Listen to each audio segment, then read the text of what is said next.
ಕಾಂಗ್ರೆಸ್ ನಾಯಕ ರಾಹುಲ್ ವಿರುದ್ಧ ಪ್ರಕರಣಕ್ಕೆ ಸಂಬಂಧಿಸಿ ಸುಪ್ರೀಂ ಕೋರ್ಟ್ ತಡೆಯಾಜ್ಞೆ ನೀಡಿದ್ದು, ಮಂಗಳೂರಿನಲ್ಲಿ ಕಾಂಗ್ರೆಸ್ ಪಟಾಕಿ ಸಿಡಿಸಿ ಸಿಹಿ ಹಂಚಿ ಸಂಭ್ರಮಾಚರಣೆ ನಡೆಸಿದೆ.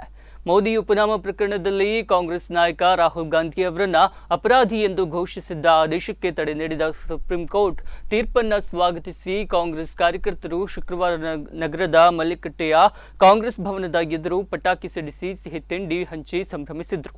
ಕಾರ್ಯಕರ್ತರನ್ನ ಉದ್ದೇಶಿಸಿ ಮಾತನಾಡಿದ ಮಾಜಿ ಶಾಸಕ ಜೆಆರ್ ಲೋಬೋ, ರಾಹುಲ್ ಗಾಂಧಿ ಪ್ರಕರಣದಲ್ಲಿ ನ್ಯಾಯಕ್ಕೆ ಜಯ ಸಿಕ್ಕಿದೆ. ಸುಪ್ರೀಂ ಕೋರ್ಟ್ ತೀರ್ಪನ್ನು ಸ್ವಾಗತಿಸುತ್ತೇವೆ. ಇದು ಸತ್ಯ ಮತ್ತು ಪ್ರೀತಿಗೆ ಸಂದ ಜಯ ಹಾಗೂ ಸುಳ್ಳು ಮತ್ತು ದ್ವೇಷಕ್ಕೆ ಆದ ಸೋಲು. ನಮ್ಮ ಧ್ವನಿಯನ್ನು ಅಡಗಿಸಲು ಸಾಧ್ಯವಿಲ್ಲ ಎಂದು ಹೇಳಿದರು.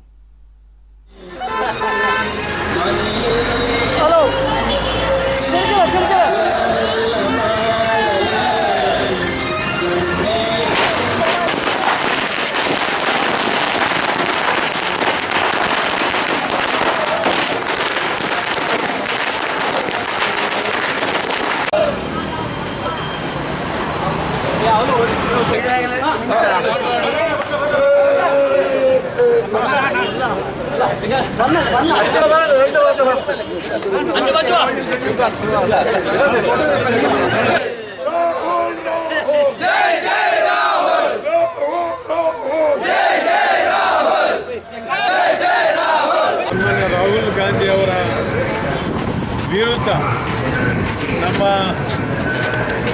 ಬಿಜೆಪಿ ಪ್ರತಿಪಕ್ಷವಾದ ಬಿಜೆಪಿ ಸರ್ಕಾರ ಕೇಂದ್ರದಲ್ಲಿ ನಮ್ಮ ಸಂಸತ್ ಸದಸ್ಯರ ರಾಹುಲ್ ಗಾಂಧಿ ಅವರ ಸಂಸತ್ ಸದಸ್ಯತ್ವವನ್ನೇ ವಜಾ ಮಾಡಿ ಆದೇಶ ಮಾಡಿರ್ತಾರೆ. ಬಿಜೆಪಿ ಸರ್ಕಾರಕ್ಕೆ